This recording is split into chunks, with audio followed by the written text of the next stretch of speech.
Happy Friday, everybody, and welcome into Locked On College Football Kickoff Live. That is Alex Dono of Locked On Canes, Kenton Gibbs of Locked On ACC, and Locked On Wolfpack, Drake Toll of Locked On Big 12. Thank you for making Locked On College Football Kickoff Live your lunchtime listen every single Friday, wherever you get your Locked On College podcast. Guys, let's start with the biggest news in college football. Another wild week and a wild scandal. Kenton, look, you played the game in college. I want to pitch this one to you because what we've learned is that Michigan, they've got your signals. They know your play calls. This might be one of the wildest on-field scandals in college football history. How much of a competitive advantage is it when you know every other team's plays? You know, Deion Sanders said that it's you still got to physically stop it, and it's not like baseball where if you know the curve is coming, you can sit on it. Deion, I say this with all due respect. You are physically one of the most gifted human beings to ever step foot on this earth. This is one of those what if God was one of us, just to slop like one of us moments, because you can't relate to us regular football players who were good enough to make the D1 and maybe even the NFL, but not one of the all-time greats. It's an immense advantage. It's an immense advantage, but I do want to say this. Even though it's an immense advantage, I don't know why I keep struggling with ad instead of advantage, but anyway, it's an immense advantage. However, let the penalty be whatever the penalty is for this type of violation. I'm sick of seeing like people saying, "Oh, Harbaugh needs to be banned from the NCAA forever. Michigan needs to vacate every win they've had under Harbaugh." Da, da, da. Listen, the reality is very simple. Whatever the penalty is across the board, levy it here. Now, if this is a unique situation which the NCAA doesn't have a penalty drawn up for, I would ask, why make a rule against something if you don't already have a penalty legislated for it as well?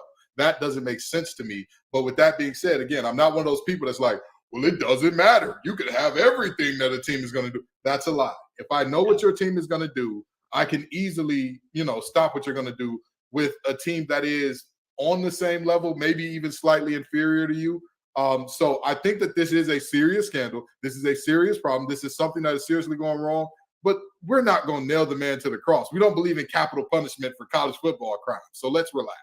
Yeah, Dono, this is something that's been in place for 30 years. This rule, you get no in-person scouting, and obviously it's been broken. The one thing that I keep coming back to is the head coach of a program knows everything that goes on within it. How would one rogue staffer steal signs and bring that to a competitive advantage under the head coach's nose, especially when he's been doing it for the last 3 years and the team's been winning the last three? Like, help me piece this together that Jim Harbaugh was in the dark the entire time. Well, it's a no-win for Harbaugh, at least it should be, because either you did know what was going on, which is bad, or if you didn't know what was going on, how do you not realize what your staff members are doing under your nose? So it's a lack of oversight, or he's part of it. And I understand, I guess, for Harbaugh, the lesser of two evils would be to say, I had no idea what was going on, so he's going to play that card.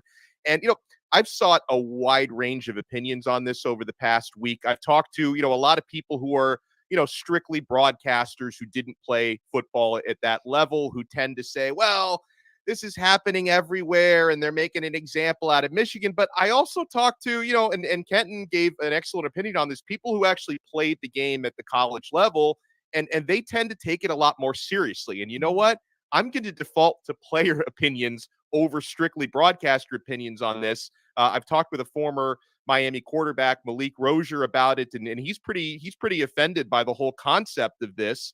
And guys, listen, I'm sure that at a certain level, this does happen at other places, that Michigan aren't the first program to wake up in the morning and say, hey, we could be getting a competitive advantage by figuring out signals. But based on the details and the evidence that's been flowing out over the past week, I don't know if anybody's doing it the way Connor Stallions has done it. I mean, that is an obsessive dedication, even going back to during COVID when he couldn't get to games in person and he had to, strictly do it based on film. Then, of course, now he's buying tickets to all these Big Ten games left and right. I mean, I don't know if anybody's doing it like that. This is like a smooth criminal operation that Connor Stallions was running. And the one team that he missed out on last year, the TCU Horned Frogs, he just didn't. The one matchup that he overlooked. Can I say one thing? Well, Ken, I want you to go into this, but I've got a question for you very specific here. Okay, we talked about this a bit off the air. But you played college football. This seems, right, if an opposing team reads your snap count, and in baseball, an opposing team reads your signals, that's part of the game. Yeah. At what point is this on a coaching staff for not having a variety of signals? So, to me, the deal is this. Honestly and truly, I believe that this is all on the coaches to make their signals more complicated, 100% on the coaches. However, you violated a rule. It's not illegal. If Connor was on the sideline, let's say he had a Rain Man-esque ability. He could stand on the sideline, look at your signals and say, I can cut exactly through who the decoys are. This is the real signal. This is what this signal means. And he was telling them, hey, this is their signal. We would all be offended by it, but guess what? Find your own Rain Man. That's what your task would be at that point in time, right? Yeah. But the reality of this thing is you broke the rules. Yeah. You broke the rules. Again, I'm not saying that teams should, make it simple and say, hey, we're running 36 power, right? Like, we're not going back to those days. That's never happening. But teams need to make their signs more elaborate. And I know that sucks because we want to see football players play fast and play free and play loose. And, the old saying in football is if you're out there thinking, you're out there stinking. But the reality is this needs to be a situation where the teams have to take the onus on this because, yes, what Connor was doing is illegal. There are other ways to get other team signs. And in terms of calling him like a criminal mastermind or something like that, what criminal mastermind uses Venmo? Yeah. What criminal mastermind is buying all of these tickets on a call? Yeah. If he was I'm gonna tell you now, I'm come from the west side of Detroit. I know a few people who dabble in underhanded dealings, and the smart ones know everything you do needs to be done in cash in the least traceable way possible. So that if anything happens and people are like, wait, where did that money come from or where did that money go? I don't know. What money? What money? Do you see any money? I don't see any money around here. Where's the money? So, let's slow the criminal mastermind talk. Fair. Just criminal would be perfect. Let's just call him criminal. We'll leave it right there. Exactly. Guys, I want to take you back to week 5 as we preview college football this week. We all said that the national rhetoric was it's a boring week in college football. And that week gave us Auburn scaring Georgia and only losing by a possession. It gave us that wild game between USC and Colorado as the Buffs almost came back. Notre Dame at Duke. Ole Miss hosting LSU. We thought it'd be a bust, and it ended up being one of the most fun weeks we've seen in college football, and we get it all again this week. Week in and week out, it has been a wild season, and one of the biggest matchups of the week, Utah and Oregon. This is where I'm going to have my eyes this weekend as a huge game in the Pac-12. We've got JT Wistersill to join us to talk about our biggest game of the week.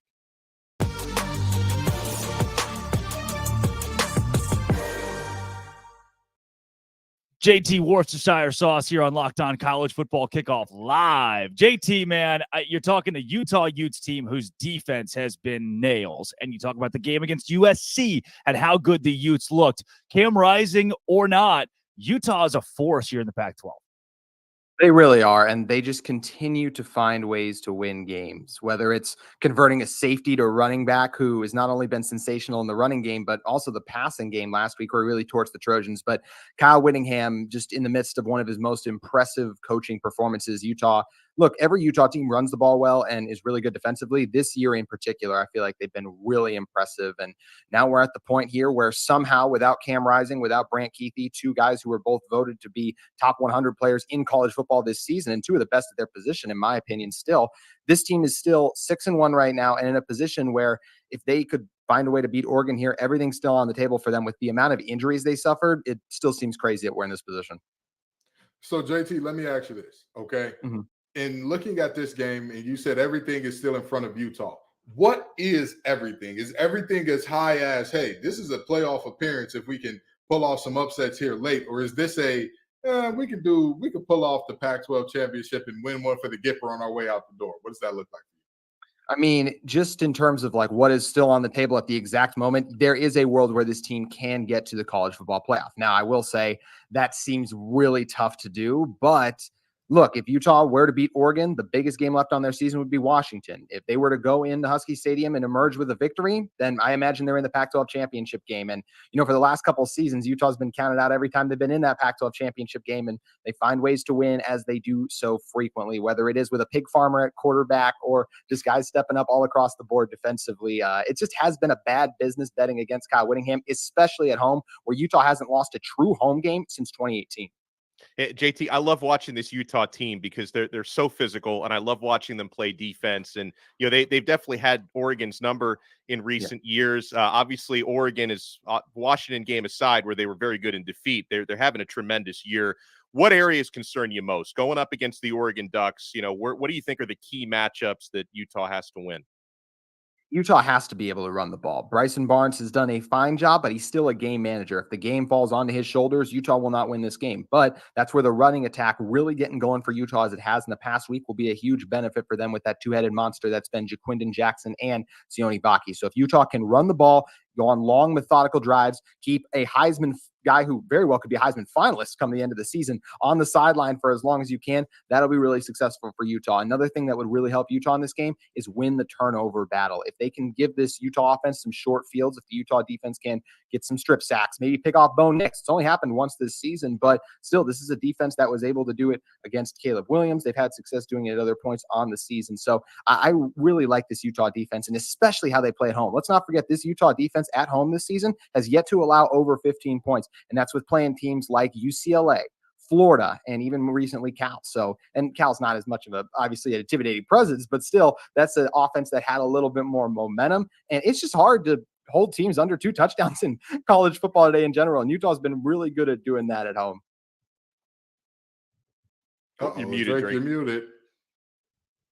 Somebody else did that. JT, I've seen this Utah team live, and one thing that stuck out the most to me was just the word opportunistic. It seems like this team just knows how to win. Down in late game situations, they've come back to win. I was shocked. They lost that game at Oregon State, only scored 7 points. They've responded by scoring 34 points in consecutive weeks. Is this just a new look Utah? I mean, who woke up? It was Bryson Barnes being reinserted at quarterback. And you were at the Baylor game, you mentioned. That's what led to Bryson getting benched. He was bad in that game. And Terrible. Utah kind of made the knee-jerk reaction. They went with Nate Johnson. Nate Johnson was the main reason they only had 7 against Oregon State. Ever since they've gone back to Bryson, Andy Ludwig, the offensive coordinator at Utah, feels more comfortable with him. They've opened more things up offensively. Passing attack has been a little better. But I think if you were asking me what's really right with the offense the last 2 weeks, I have to go with the emergence of Sione Vaki for what he's meant in the ground game and the passing attack. He had 1 touchdown in particular against USC, where this is a guy who's a defensive back, and he scores on a couple of these plays where just guys who are not used to playing offense should not be doing the types of things he's doing. Travis Hunter gets a lot of hype, but for the last 2 weeks, the best two-way football player in college football has been residing in Salt Lake City in Sione Vaki. JT, before we get you out of here, give me a score prediction, Oregon, Utah, Saturday. It's going to be another thrilling matchup, but I think the Utah defense playing at home, this is a Rice-Eccles Stadium that is very tough to play. And you hear the best analysts in the game come into Rice-Eccles Stadium, and they always talk about how loud it is in that stadium. That noise will make a difference. Oregon will put up their worst offensive performance, as teams tend to do inside Rice-Eccles Stadium. And I think it's going to be a very close game that Utah barely squeaks out late as they win the turnover battle. And I'm going to go Utah 28-27. Wow, that is 28 points for the Utes this week, just the same amount of consonants that JT Wistersill has in his. We got to get you a vowel somewhere in there. JT, thanks for joining and breaking down our game of the week. Appreciate you guys.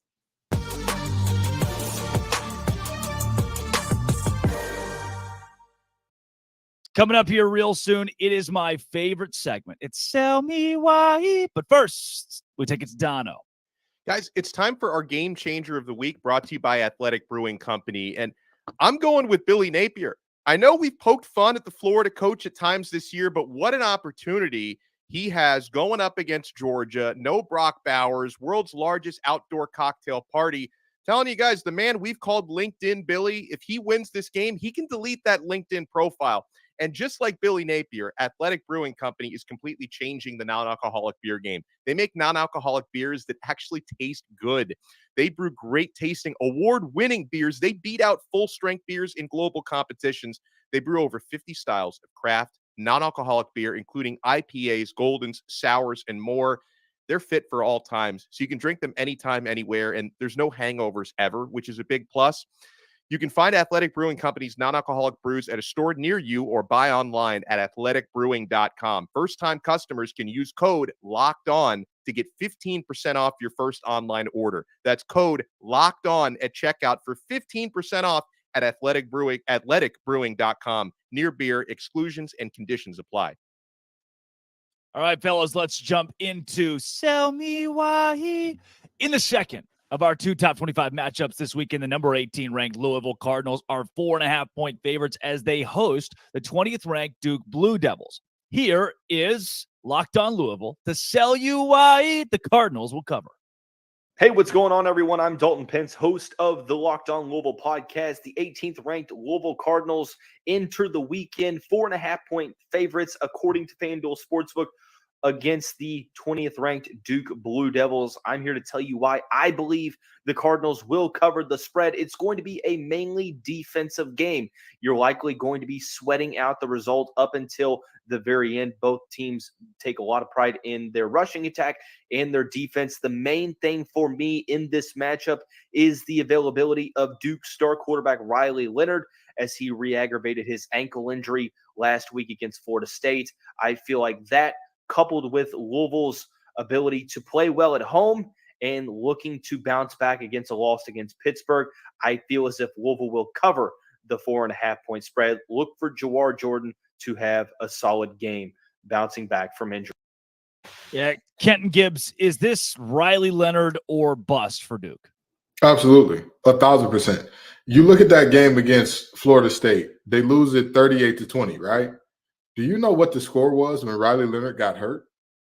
20-17, Duke led.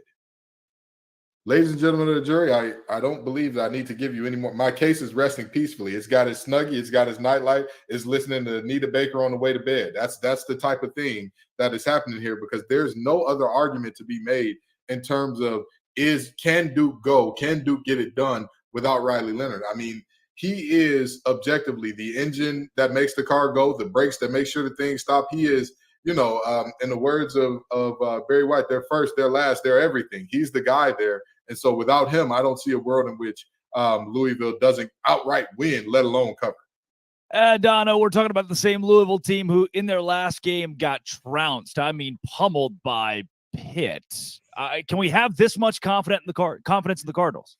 I've got enough to say that they're going to cover, unless by some miracle Riley Leonard plays, because, again, Duke, there's a huge drop-off from Leonard to Beelan. I mean, in the game that Beelan won, he threw 4 passes in that game. You're not going to beat Louisville only throwing 4 passes. It's just not going to happen. And, again, that's a tremendous player. And, obviously, Duke has been on the uptrend the last couple of years, but they are still very, very dependent on their starting quarterback. And so, listen, I try not to judge a team now that, teams have played 7-8 games. You get a pretty good idea of who teams are. I try not to judge a team strictly based on their best or worst performance. I think Louisville can bounce back, and they're going to win and cover.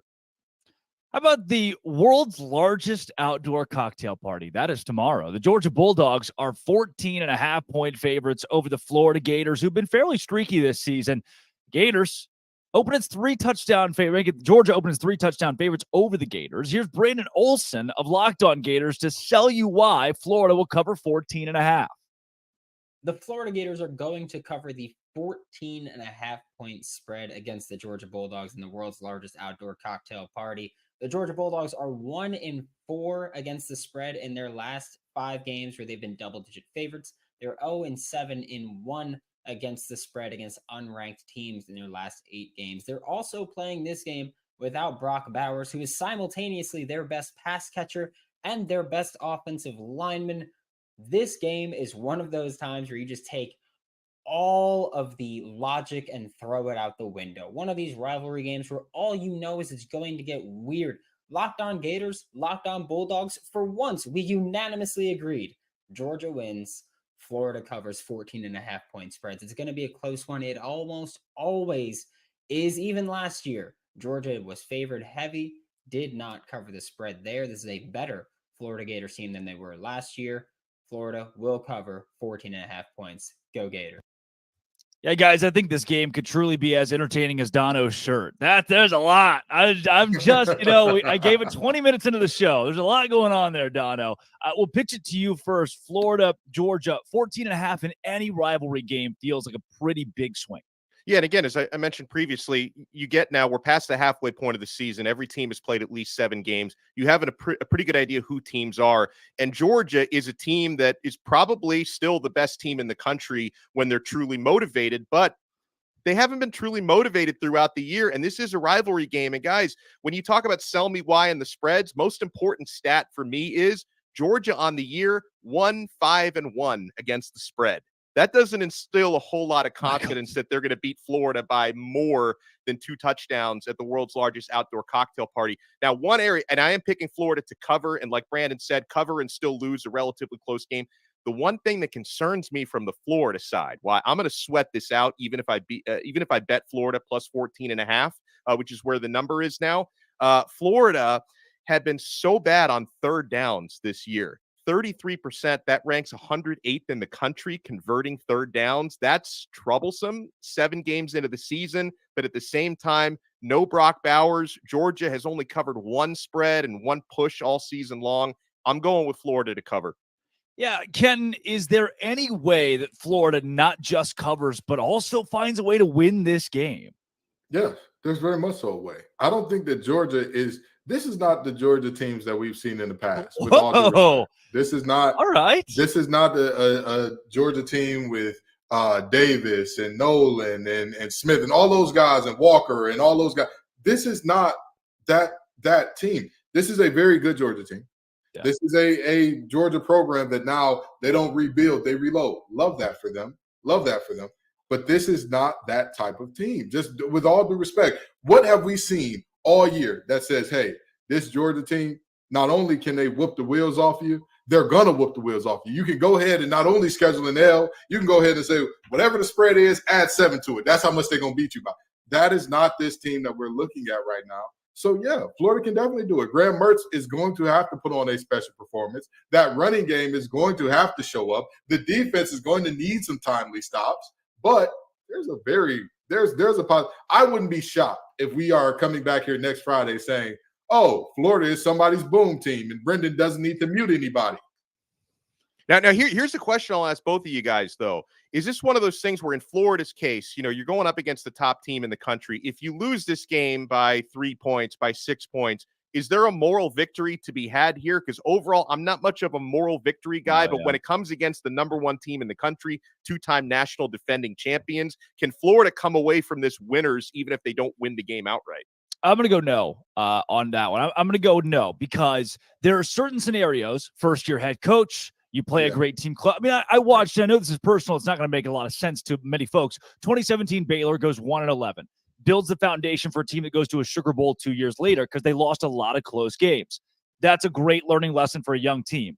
This is a Florida team with a coach who's been there long enough to be on the hot seat now that needs to start winning big games to stay in the SEC. The SEC is not 8-4 every season. Florida is not 9-3 every season. You saw the same reason Mark Richt got fired at Georgia. Obviously worked out well for them. Look at Bo Pelini at Nebraska, was the complete opposite. So where does Florida go from here? You've got to win a game like this. If you only lose by 3, there's no, well, man, those Gators played great this week. Not how the fan bases work in the SEC. Absolutely. When I talk all the time about there are certain teams where 8-4 perennially is not enough, and there are certain teams where 8-4 forever gets you a statue built. Florida is the former, not the latter. This is the reality where not only is this a Georgia team that has looked human all year, this is your rival. You can't, losing close to your rival is not ever going to be a moment where it's like, oh, they're really good this year, so it's okay. Yeah. It's like, no, these people at the Florida-Georgia line, they're going to be making fun of me all year because you went in there and you got close. You almost – close only counts with horseshoes and grenades. And last time I checked, neither one of those are on the football field. I would hope not, right? Although Connor Stallions would probably find a way to work them into a game plan. He did go to Navy. He did go to the Naval Academy. I'm just saying. He went to a service academy. I'm just saying. Guys, they're geez. Look, it's on the script, so I have to read it. There's a freeze warning in Auburn, Alabama. Get it, guys? A freeze warning? The weather's 82 degrees there Saturday. God bless. The Auburn Tigers are 6.5-point favorites over Mississippi State Bulldogs team that didn't allow 6 points last week. Here is Zach Blackerby of Locked On Auburn to sell you why the Tigers will cover. You ever look at your reflection in the mirror and say, man, if we were to really just go at it, it would be ugly. That's kind of what's going to happen on Saturday at Jordan-Hare Stadium. I'm Zach Blackerby, host of Locked On Auburn. And the Auburn Tigers and the Mississippi State Cowbells, very similar teams when you look at them. Questions at quarterback. Mississippi State's riding with their backup quarterback. Auburn has multiple starting quarterbacks. Both teams need to run the football in order to generate any sort of offense. And I think both defenses are actually solid. I think they're fine by SEC standards. I think what it comes down to is Auburn's roster is better than Mississippi State's roster. And the talent that is on Mississippi State's roster isn't playing. Starting quarterback, not expected to play. Starting running back, left the game early in their win against Arkansas last week, and it's been really quiet out of Starkville regarding his return. I think those two guys missing time is why Auburn will cover that 6.5-point spread. And also, Auburn needs this win to go bowling this season, much like Drake Toll really needs a haircut. Back to you. I just got one, too. I got the flow I just got one. Guys, look, there's a paint drying competition in Frisco this weekend. I've been on the circuit, and I'm thinking it's right. It's at the same time. It's at 2:30. I already got tickets. I think I'm going to go to that instead of watching Auburn and Mississippi State. I almost lean with Zach Blackerby because this game feels like a gross slugfest that Auburn finds a way to pull out 10-3, Kenton Gibbs. Yeah, first of all, let's just address something. I'll never look in the mirror and say if you two were to go at it, it'd be ugly. Yeah, how interesting I'm the is sex that? appeal on this show, okay? I'm the sex symbol on this. So let's not do that. By the way, we should throw out there, if you ever look at the mirror and think about fighting yourself, we should probably open up a much more heavy conversation. Well, they made a movie about that, Fight Club. We do. Yes. We do ask for better help all the time. I'm sure Zach Blackerby has to read them. I'm just saying. Also, Donna, way to give away the end of Fight Club. You had one rule here. Zach Blackerby is Tyler Durden, apparently. Wow. Well, no, but seriously, I think that Auburn covers because Mississippi State is not a good team, and they're not a good team that's also very banged up. Yeah. Very banged up. At this point in time in the season, everybody's a little hurt. Everybody's got a little gimp to their walk. But they don't have, not as many teams have as many pivotal positions that are clearly this player's not going to play. Will Rogers is one of the guys on that team that he's one of the heart and soul guys. If he's not available, what's going to happen with that team? You know what I mean? Like that's a very tough ask of them. And if you say, well, Mississippi State's defense has really turned it on, have they? Or is Arkansas just bad? The game before that, they allowed 28 against Western Michigan, I want to say it was. So what are we really doing here? Like, I think that Auburn covers this thing comfortably. Yeah, really good defenses don't usually lead to the opposing team firing their offensive coordinator in the midweek, which is what Arkansas did following that output against Mississippi State. Dono, where do you sit with Auburn and the Bulldogs? Yeah, hesitantly, I stand with Auburn covering based on everything Kenton said, everything Blackerby said. The only place where, again, I have caution because one of the things I try to do every week is look at, especially past the midway point, how teams have performed against the spread this year. Auburn's been another dud there, 2-5 against the spread this season. But if anything, I think maybe this is working in their favor because they might be undervalued for that reason. Mississippi State is so banged up. I think Auburn gets their third win against the spread this week. Well, guys, coming up, we're going to do booms and busts from last week. Who did you see that you liked? Who did you see that needs some work or even needs to brush up on their LinkedIn profiles? But first, we'll take it to Dono. Well, yeah, because, guys, you need to be checking out Game Time. Do you think frustrating situation buying tickets at the last minute? It shouldn't be frustrating. It's never frustrating on the Game Time app. Guys, I'm looking at $1 tickets for some of the college football games this season. You want to buy these last minute tickets, flash deals, zone deals. You can see the view from your seat before you buy, so you know exactly what to expect when you arrive. And guys, the Game Time guarantee is so clutch. You will always get the best price. If you find tickets in the same section and row for less, Game Time will credit you 110% of the difference. You got to download the Game Time app, create an account, and use code LOCKEDONCollege for $20 off your first purchase. Terms apply. Again, create an account and redeem code Locked On College for $20 off. Download Game Time today. Last-minute tickets, lowest price, guaranteed. Hey, guys, let's rock into some booms or busts this week. Kenton Gibbs, we'll start with you. You got me give me a boom, give me a bust. What are you thinking? Well, I mean, there are so many teams that I look at here and I say, oh, man, this team could be so special. It is rare that booms and busts give me joy. It's very rare. But this one, I take pride in. This one makes my heart smile to give. The North Carolina Tar Heels. Come on down. Oh, you can't do that. Oh. McCullough Brown, come on down. Drake May, Tez Walker, come on down. I've heard apparently the governor and the AG are calling to see if they get the results of the game overturned because they are willing to put in calls for UNC. But it appears that Tony has done it again. Tony Muskett, Tony Elliott, they've gotten this thing done. And I'll tell you what, to me, the very interesting thing about this is the fact that Mack Brown, in the way that Mack Brown does, in his special Mack Brown way, says, well, I think the biggest place we could place blame for this loss, or one of the places we could place blame for this loss, is that students didn't come to the game on fall break. Yeah. My brother in Christ, are you serious? Yeah. Are you for real right now? Are you as much as you're getting paid to do your job, that is where you go with this? That is where you go with it. I'll tell you what. At the end of the day, Duke had a similar situation. Their students didn't show up during fall break. NC State fans took over their student section. Yep. And yet they still run the game by 3 tutties. Yep. I'm sorry to tell you, the fans aren't on the field with you, my brother in Christ. You've got to get the job done. And for my boom, a team that they may see a very, very large. Dude, well, we're supposed to split these up. You're on a heater right now. I'm sorry. You're giving me your booms and your busts. I'm sorry. Hijacking the segment, Ken. My bad. What are we doing here? I'm sorry. I just got so excited. I love talking. It's too late. Give me your boom. Well, my boom. That, like I said, they got a bus coming from the NCAA coming soon, but a boom versus their rivals. 49-0. Stop. Yeah. They knew the other team's plays. My Lord. My Lord. Michigan State. They've been doing. Michigan State. Did you pinch them? Did you get on the field? Did you were they running plays versus air?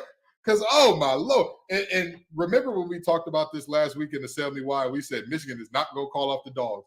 Harbaugh for sure proved us wrong because he actually did call off the dogs and still beat them by 49. Yeah. Oh my God! Oh, I'll tell you what. It is tough to see a team lose that badly to their rival. And then you say, well, the coach has to get fired. LOL, JK, their coach is already fired. Right. So how many can you fire in 1 year? It's just some nasty work going on. But Michigan, absolute domination, not even close. Those are my booms and busts. I'm going to shut up for the rest of the segment because my heart is fit. It's fit. And by the way, I believe, I know at least me, you guys might have as well. I had Michigan covering last week because I just knew like that one was one of the easier calls last week. They were going to have no problem with that.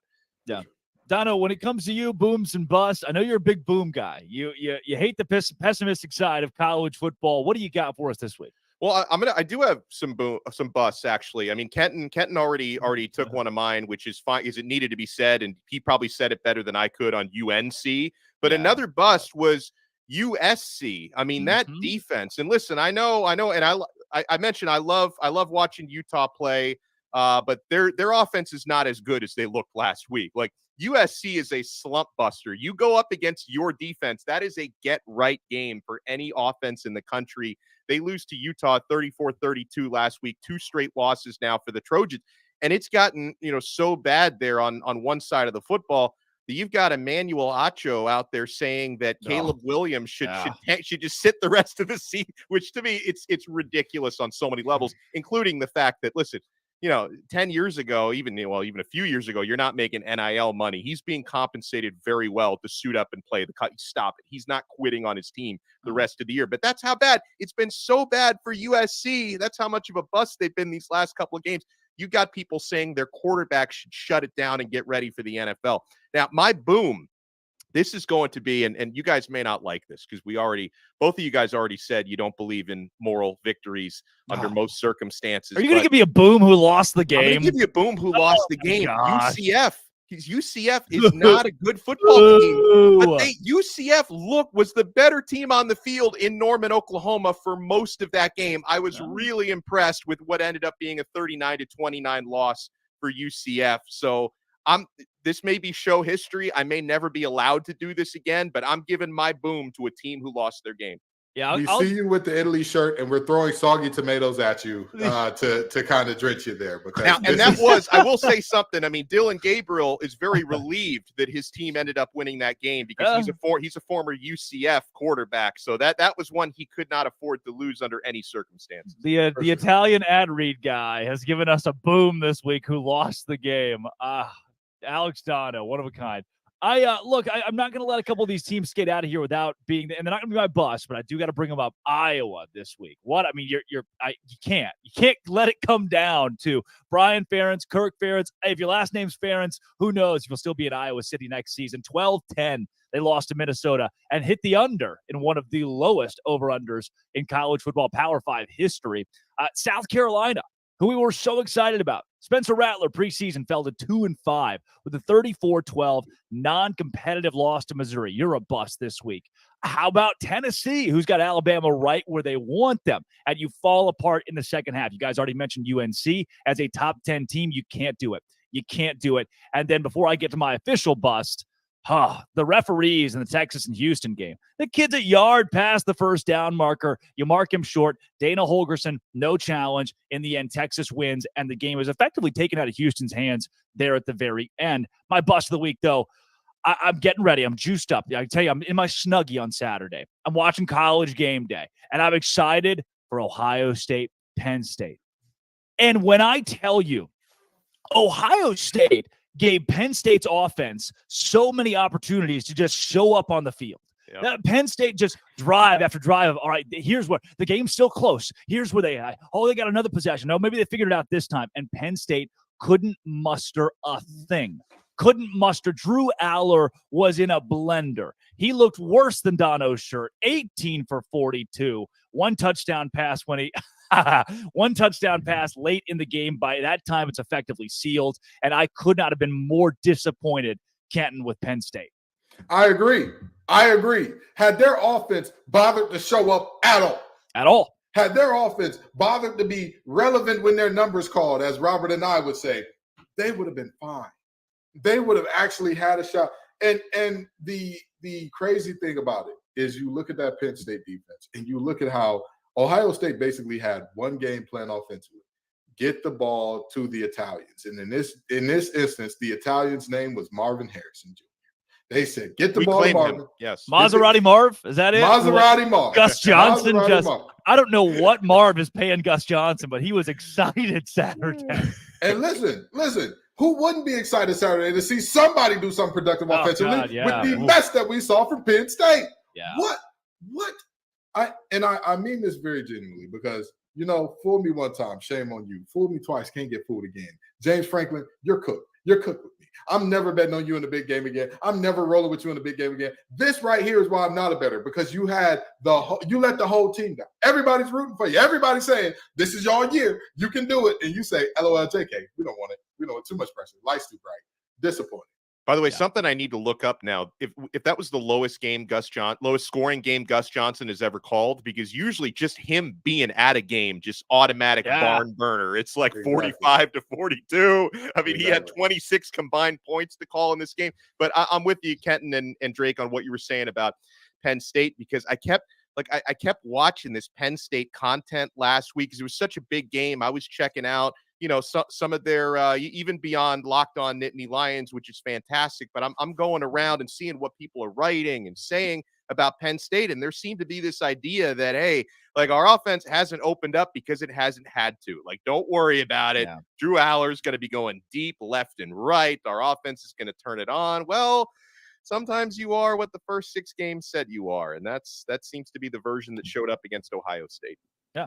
Now, guys, before we get into some LinkedIn, who needs to brush up on that LinkedIn hot seat conversation this week, I do want to give you a boom, and that's the BYU Cougars. We've skipped over a lot of the Big 12 this season because it's been a conference of mostly nobodies. Let's be honest about it. I was locked on Big 12, and there is no really relevance in the national picture from the Big 12 as we speak. Oklahoma State scoring 28 points, moving to 5-2, 3-1. They're going to vie for a conference title to try to keep a Red River rematch from making itself known in Arlington. BYU over Texas Tech, 27-14, and then Kansas State over TCU. Kansas State, another team that's going to give Texas or OU a run for its money. But these BYU Cougars, their defense stepping up to push Joey McGuire and Texas Tech to 3-5. Oh, how gross is that for a guy in year 2 that won 8 games last season?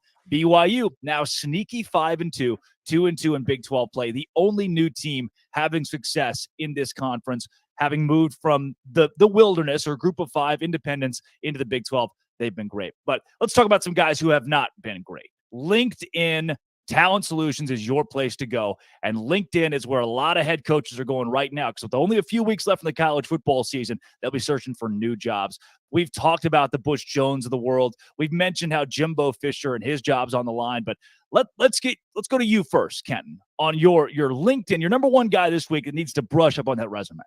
Well, this is also going to go into my best bet of the week, but Mr. Babers up there in New York, my brother, you're going to have to go. Oh, dude, Kenton, it's Syracuse. They can do whatever they want. They don't have any NIL. What do you sure can. You can do whatever you want to an extent. You can't lose a game. This game got so ugly so quick. It legitimately was like, wait a minute, did Syracuse even get off the bus yet? Before Virginia Tech is leading by darn near 30 points. Yeah. This is a game in which Virginia Tech didn't even need Kyron Drones to be special or good. He just kind of had to show up, hand the ball off a couple times. They'll be all right. This game was so non-competitive. I don't care what university you're at. If you want your athletics department to be taken seriously and you are a Power 5 school, you have to be more competitive than this in a conference football game against the team that coming into the season was predicted as the second worst in the conference that started off the season in one of the worst ways in the conference. And now all of a sudden, Dono and I talked about this off air in terms of how big the advantage is when you're talking Lane Stadium at night during the middle of the week. Yes, but that was so embarrassing. Dino, don't worry about it. Pack your bags. Update that LinkedIn. I got you. We can have you on Locked On College Football. Dino's my guy, but they're not Syracuse's guy for much longer. Yeah, Locked On Syracuse, Dino. That'd be awesome. How about Alex Dono? What do you got this week? I got to bring up the name that I feel like it was brought up so much weeks ago that people just got kind of tired of bringing up, and that's Tom Allen at Indiana. I think the only thing that, might potentially save his job is the buyout is ridiculously high. But I mean, that team is dreadful. And, listen, Penn State, they're going to have their get right game tomorrow at noon when they face Indiana. No. All of a sudden, that offense that I just criticized is probably going to go off and score big points tomorrow. So that has to be said. That seat is very, very hot. Now, this is a seat that I wonder if it's warming up, guys. And, I just watched firsthand in person what happened last weekend with Dabo Swinney and Clemson. Now, as a Miami guy, obviously, I try to look at the positive. Miami played very, very well with a freshman, first-time starting quarterback who was able to win that game. A lot of positive storylines, but when it comes to Clemson, that game was a disaster. You've got your starting quarterback going rogue on the final play where he was supposed to hand it off. He tries to play hero ball, but then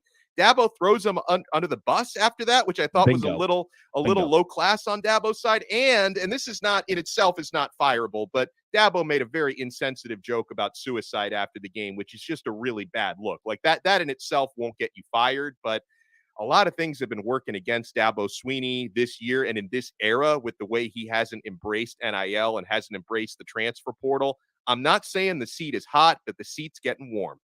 Kenton, back to you. Perspective as a former player, because I do want to go with what Dono just mentioned on Dabo Swinney throwing a player under the bus. Reporter says it's an RPO, and Dabo says, nope, his quarterback had one job, don't know what he was doing. Kid went rogue. I know a lot of head coaches that would just take the fall and say, you know what, it was an RPO. He made a decision he thought was correct, and we as a coaching staff didn't put him in the best. And even if it's not true as a coach, it's just what you say to protect a 20-year-old kid. As a former player, take yourself back to being in pads. I mean, is this something that if you're that QB, if you're on this team where you think, wow, I can't believe my head coach did this? People keep asking me, Kenton, what's the fix for Clemson? What's the fix? How do they get better? What's the fix? There is no structural fix. They need a structural fix. There is no small fix right now. Mm-hmm. Any small fix that you propose, that's slapping Flex Seal on a dam that's cracking. Yeah. It just doesn't make sense, right? RIP Billy Mays, but that will not get the job done. That is not how that's going to work out. So, in terms of what I have done, what Dabo did, probably. Is Billy Mays dead? He is. Yeah. Yeah. Yeah. Yeah. Guys, Yeah. what? Yeah. I don't think he was Flex Seal. I don't think Billy Mays was Flex Seal. He's OxyClean. OxyClean. But he started that whole genre. All of them are his sons now. All of them are his sons. Okay, all of the you know what? who, I'll give it to you. Yeah, I'll give it to you. Thin ice, but I'll give it to you, Kenton. You got to give him his guts there. But anyway, the reality is very simple for this situation. If I'm Dabo, I'm calling that out in the meeting room, and I'm saying, hey guys, on the Sunday meeting, I'll take the blame for it in front of the press. But on the Sunday meeting room, I'll say, hey guys, you see what's happening here? Now, we called the play for Will Shipley to get it right here. And he's supposed to be going here. And it looks like if Will can beat one guy in the hole, he can get in the end zone. Now, he's a running back. This here's a running back. You know what he does? He runs the ball. He beats people in the hole. That's his whole job. That's the whole deal of what he does. But wait, y'all. We got a quarterback. The guy who's supposed to be throwing the ball. The one who's supposed to be making the good decisions. Deciding, hey, I don't give a damn about the team. I don't give a damn about what the coach says. I want the glory. I want the touchdown. Do you see what I get you? Do you see what I get you? I get you out here by yourself on an island with a linebacker that's bigger than you, stronger than you, faster than you, chasing you down. The team gets you one-on-one in the hole because we did it the right way. Let this be a lesson. Let you live with this. Let you sit with this, Cade, that this is squarely upon your shoulders, but not in the public. Never in the public. Never in the public. That's the issue I have with it. I mean, look, wholly have an issue with the kid. Now that Dabo said that this player went rogue, you think, wow, kid shouldn't have done that. Also, Dabo shouldn't have done it. You know, it's something we as the public never needed to know. Guys, and Dono, you're the resident betting expert. We need to make some money this weekend. Last week was wild enough that it threw me for a loop. Had it not been for the Utah win, I would have been out a couple of dollars at FanDuel.com. This week we bounced back. Let's go. Best bets. Dono, what do you have circled? Well, I am going to circle back too, because I want to reiterate for those who tuned in late. I do like Florida to cover 14.5 against Georgia. Georgia garbage against the spread at 1-5-1 this year. No Brock Bowers, rivalry game, neutral site. Neutral site, obviously, there's going to be a lot of fans from both sides there in Jacksonville. Plenty of Florida fans will be in attendance. But I think Florida does not win outright, but I think they do cover in the game. Oftentimes, I like to look at really, really big lines this time of year that maybe shouldn't be so big. I'm looking at Notre Dame given 20.5 points this week against Pittsburgh. I think Pitt, even on the road, can keep it a little bit closer than that. They've obviously been a Jekyll and Hyde team, but they did pull off a surprise upset against Louisville this year. So I think Pittsburgh might be able to cover that one.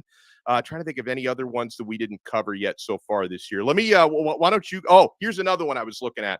Now, I do think this team will cover a double-digit spread.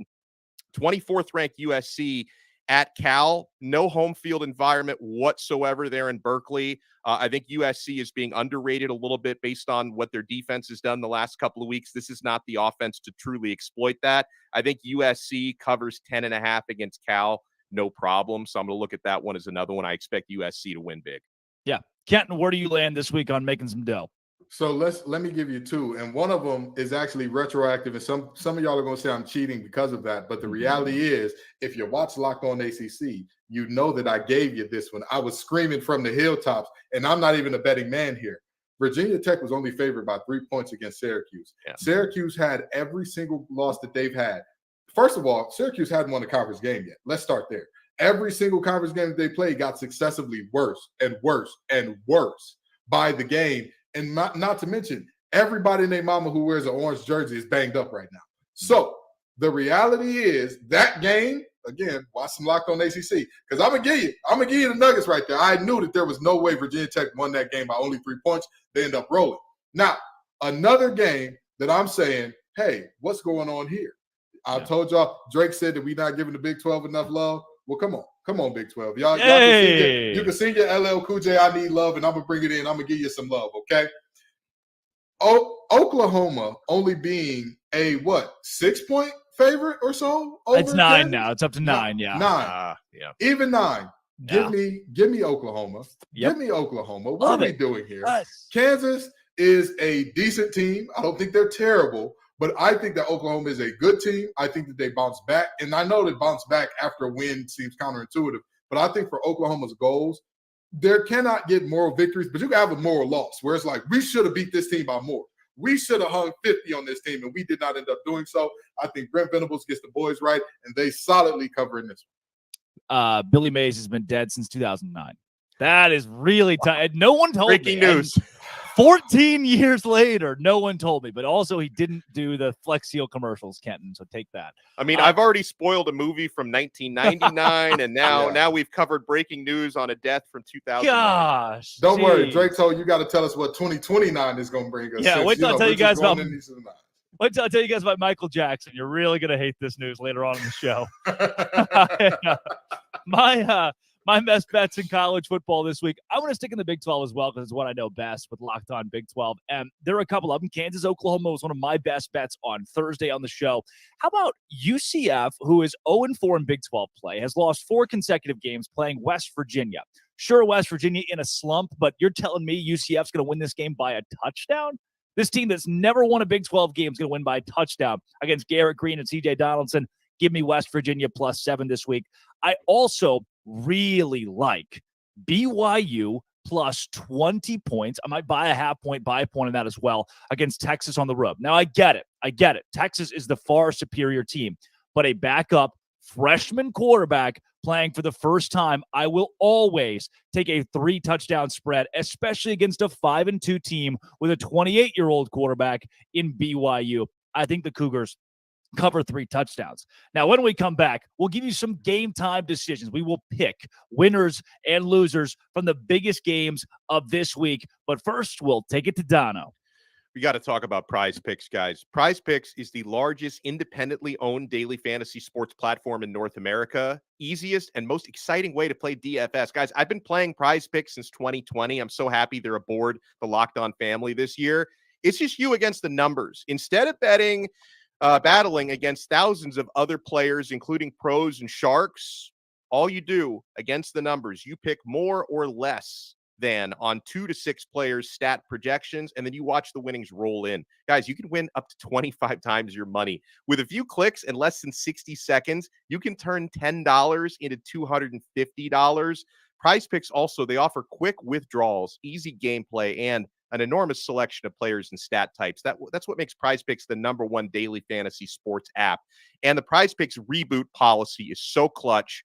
Your entries stay in play even if one of your players gets injured. For all NFL games and college football top 25 matchups, if you have a player who exits the game in the first half and doesn't return in the second, that player is rebooted. Prize Picks is the only DFS platform with injury insurance. Go to prizepicks.com/lockedoncollege and use code Locked On College for a first deposit match up to $100. Prize Picks truly is daily fantasy sports made easy. All right, fellas, game time decisions this week.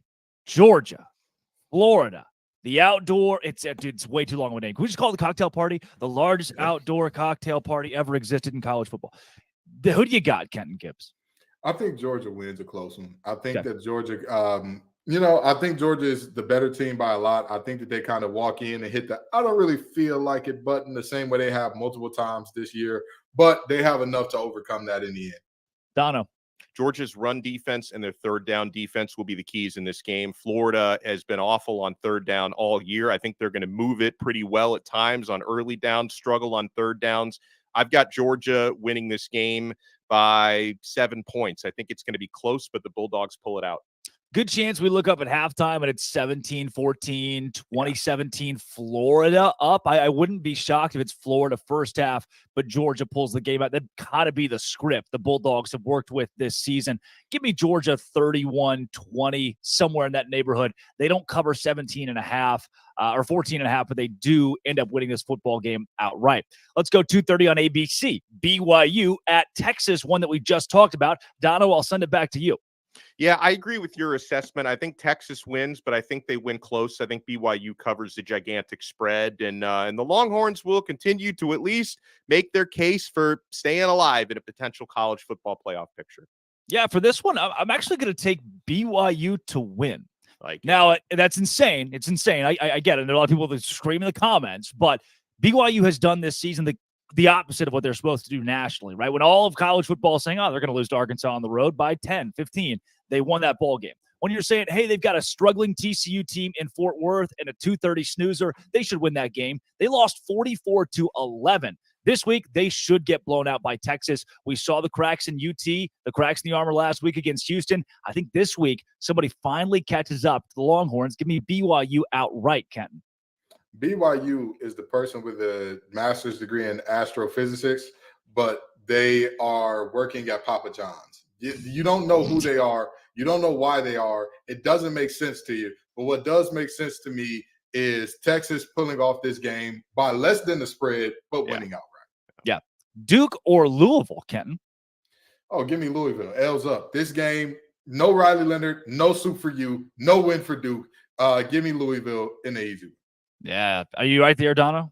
Yeah, I go Louisville by probably 2 touchdowns. I'm going with it, like Kenton said, a relatively easy win. I liked Duke until you guys convinced me otherwise. The panel likes Louisville in this game on Saturday afternoon. Let's take you back to the SEC. Kentucky hosts Tennessee. Tennessee 3.5-point favorites on the road. Number 21 team in America. Dono, do you like the Vols here?